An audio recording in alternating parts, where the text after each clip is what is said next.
제26과 성경의 역사와 지리 세 번째 시간입니다.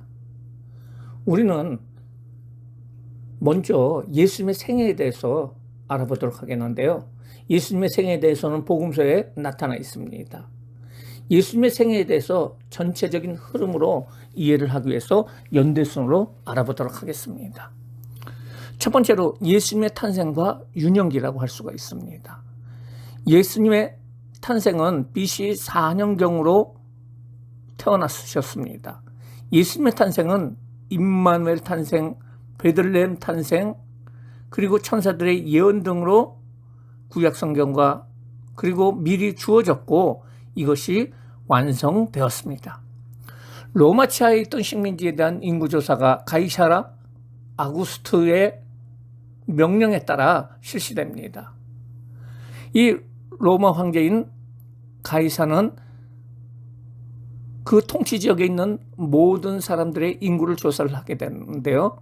이 명령에 따라 요셉과 마리아는 자신들의 고향인 나사렛에서 본적인 베들레헴으로 향하게 되었고 그곳에서 예수님께서 탄생하시게 됩니다. 예수님은 아직 남자를 알지 못하는 동정녀 마리아를 통해서 잉태하게 되십니다. 이것은 예수님께서 육체를 입고 오셨지만은 죄의 유전과 상관이 없이 성령으로 잉태하심으로 죄 없으신 예수님이라는 것을 말해주고 있고, 그러기에 구약 제사에서 죄 있는 인간의 죄를 위하여 순전한 어린 양을 바쳐서 제사를 드리는 것처럼 죄 있는 인간을 전체를 대신하여 단번에 어린 양이 되셔서 모든 사람들의 죄의 문제를 해결할 수 있으신 분으로 태어나셨다는 것을 말해주고 있습니다. 예수님의 유년 시절에 대해서는 12세에 유월절을 지키기 위해서 예루살렘 성전을 방문하였다가 누가복음 2장 40절에서 51절에 기록되어 있는데요. 이것이 예수님의 유일한 유년 시절의 기록입니다. 당시에는 이스라엘 지역을 로마 제국의 의탁을 받아서 다스리는 왕이 있었는데요. 그 사람이 헤롯입니다. 헤롯 대왕은 예수님이 탄생하실 때 예수님을 죽이기 위해서 베들레헴의 2살 아래 아기들을 몰살시키라는 명령을 내린 사람이에요. 이런 헤롯 대왕이 BC 4년경에 죽자 3명의 아들이 지역을 나눠서 통치를 하게 되는데요. 사마리아 유대 지역은 헤롯 알켈라오가, 갈릴리 지역은 헤롯 안디바가, 베레와 데라볼리 지역은 헤롯 필립이 통치하게 됩니다. 이들은 작은 지역의 왕이라고 하여서 분봉왕이라고 부르고 있습니다. 사마리아와 유대 지역을 통치했던 알켈라오는 정치를 못하여서 쫓겨나고 대신하여 로마의 직접 통치를 이 지역은 받게 되는데요. 로마에서 총독을 보내어 통치를 하게 됩니다. 예수님께서 공생의 기간 중에는 로마의 총독인 빌라도가 통치를 하고 있었습니다. 예수님의 공생에는 3년 반 동안 실시가 됩니다. 사복음서에 나오는 예수님의 행적을 요약하면 다음과 같습니다. 예수님의 행적을 추적하는 데 중요한 요소는 성경의 기록에 대해서 유월절을 기점으로 우리가 나눌 수가 있는데요. 유월절은 우리가 다 아는 것처럼 유대인의 아주 중요한 명절입니다. 유월절은 이스라엘 백성들이 애굽에서 출애굽할 적에 하나님께서 놀라운 기적을 베풀어 주셨다는 것을 기념하기 위해서 이스라엘 백성들이 지키는 최고의 절기라고 할 수가 있습니다. 지금으로 유월절은 한 4월경이라고 할 수가 있는데요. 예수님께서는 누가복음 3장 23절 말씀에 보면은 30세쯤에 사역을 시작하게 됩니다.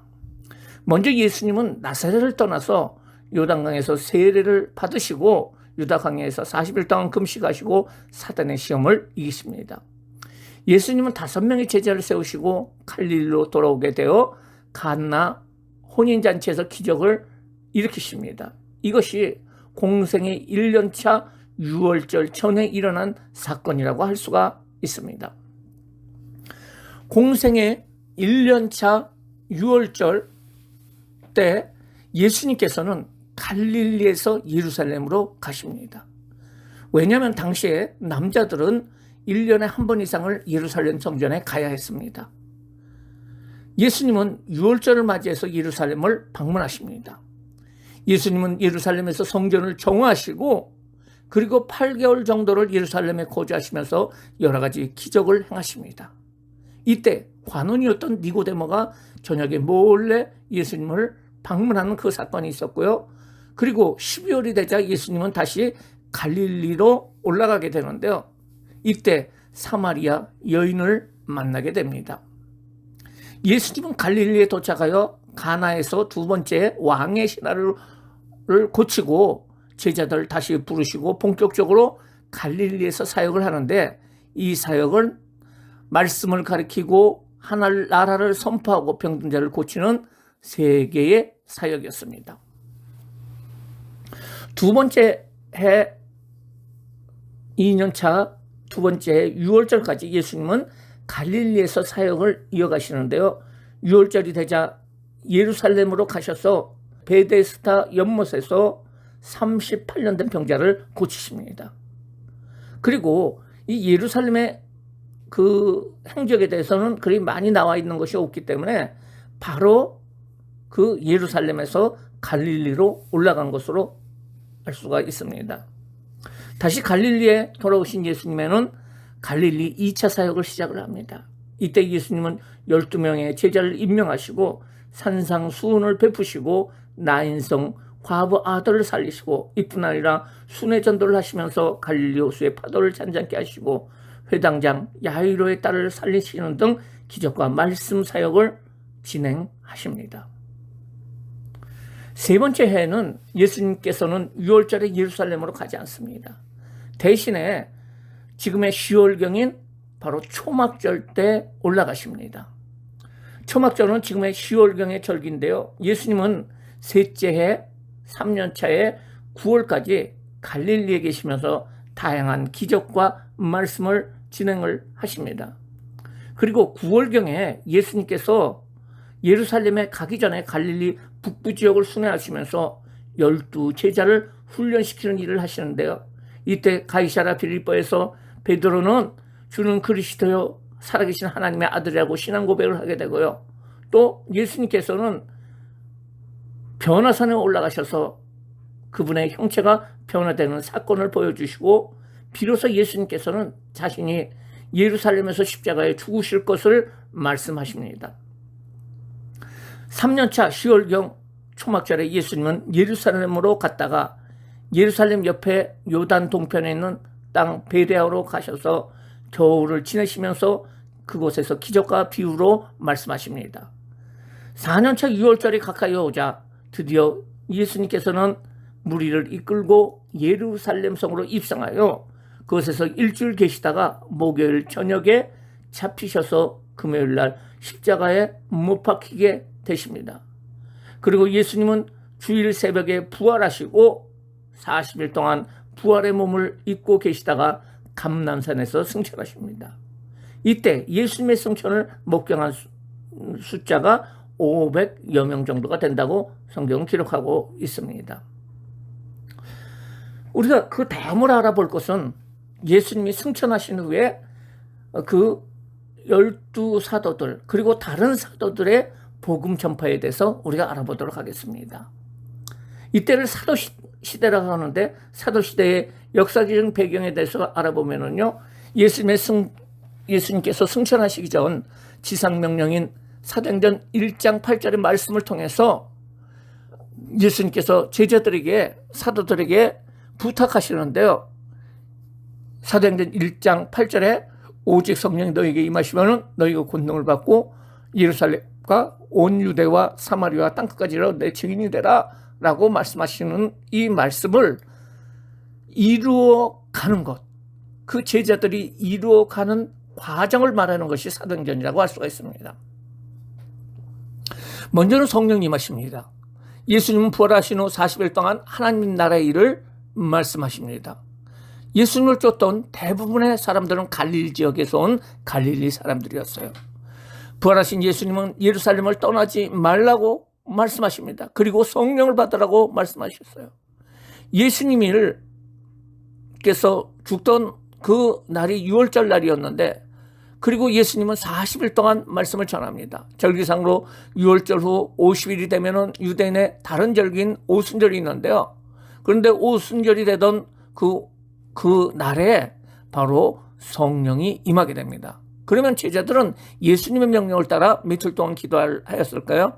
이게 바로 열흘 동안입니다. 열흘 동안 열심히 기도할 적에 성령님께서 각 사람의 머리에 임하게 되는 모습을 볼 수가 있습니다. 그리고 이러한 성령을 받은 제자들은 열심히 복음을 전하였고, 하루에 3,000명, 또 하루에 5,000명이 예수님을 믿겠다고 몰려오는 일이 생기게 됩니다. 그래서 생긴 것이 최초의 교회인 예루살렘 교회 공동체라고 할 수가 있어요. 예루살렘 교회에서는 여러 가지 이적과 능력이 나타났고, 떡을 같이 먹는 공동체로 공동생활을 형성을 하게 됩니다. 여러 가지 의기도 있었지만 사도들을 중심으로 교회가 든든하게 서가게 됩니다.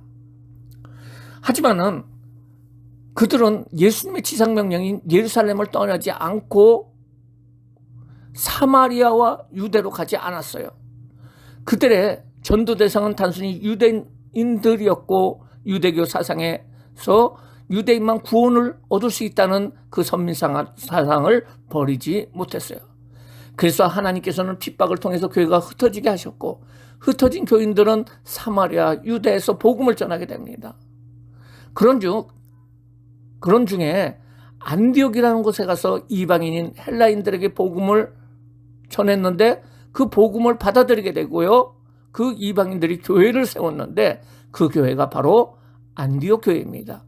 최초의 이방인 교회이고 그리스도인이라고 칭을 받은 교회였는데, 이들 교회가 그 선교를 위해서 파송한 사람이 바로 바울과 바나바라고 할 수가 있어요. 그래서 세 차례에 걸쳐가지고 이방인들 지역에 교회를 세우는 일을 하게 되는데요. 그 중심에 있었던 사람이 바울이라고 할 수가 있습니다. 1차 선교여행에서 구브로와 소아시아 지역의 안디옥, 비시디아, 루스라, 더베에서 복음이 전해지고 그곳에 교회가 세워집니다. 한 2년 정도의 그 복음 전파의 시간이 지난 후에 다시 2차 선교 여행을 떠나게 되는데요. 바울이 신라와 함께 소아시아 지역을 넘어서 유럽적인 지금의 그리스 지역으로 복음을 가지고 진출하게 됩니다. 그래서 그곳에서 빌립보에서 교회를 세우고, 데살로니카에서 교회를 세우고, 베레아에서 교회를 세워줬고, 고린도에 가서 교회가 세워지게 되는데요. 고린도에서 1년 반 동안 복음의 전초기지로서 그 고린도 교회가 그 역할을 하게 되는데, 중요한 역할을 바로 바울이 하게 됩니다. 이때 바울이 쓴 편지가 있습니다. 그 편지가 데살로니카 전서와 후서라고 할 수가 있습니다. 3차 선교 여행은 소아시아의 서쪽 서해안의 중심 지역이었던 에베소에서 그 바울은 3년 동안 그곳에 있으면서 사람들에게 복음을 전하게 됩니다. 에베소도 고린도처럼 많은 사람이 왔다 갔다 하는 그런 지역이기 때문에 이곳에서 바울은 3년 동안 복음을 전하게 되고요. 이때 바울이 고린도 전서와 갈라디아서를 편지를 쓰게 되고요. 에베소 이 사역을 3년을 마친 후에 잠시 고린도 교회에 가서 머물게 되는데, 가는 도중에 고린도후서 그리고 고린도에서 로마서를 쓰게 됩니다. 이제 모든 복음 전파를 마친 바울은 가뭄이 들어서 고통받는 예루살렘 교회를 위해서 구제헌금들을 이방인 그 지역에 있는 교회들에게 돌아다니면서 구제헌금을 모금을 해서 예루살렘으로 돌아오게 됩니다. 그러나 예루살렘으로 돌아온 그 바울은 잡히게 됩니다. 그래서 가이사랴에서 2년 동안 구금이 되고 로마로 재판을 받기 위해서 떠나게 되는데요. 풍랑을 맞아서 배가 자초되지만은 하나님의 은혜로 구조를 받아서 로마에 이르게 됩니다. 그리고 로마에서 2년 동안 구금이 되어 재판을 받게 되는데요. 결국은 무죄 선고를 받게 됩니다.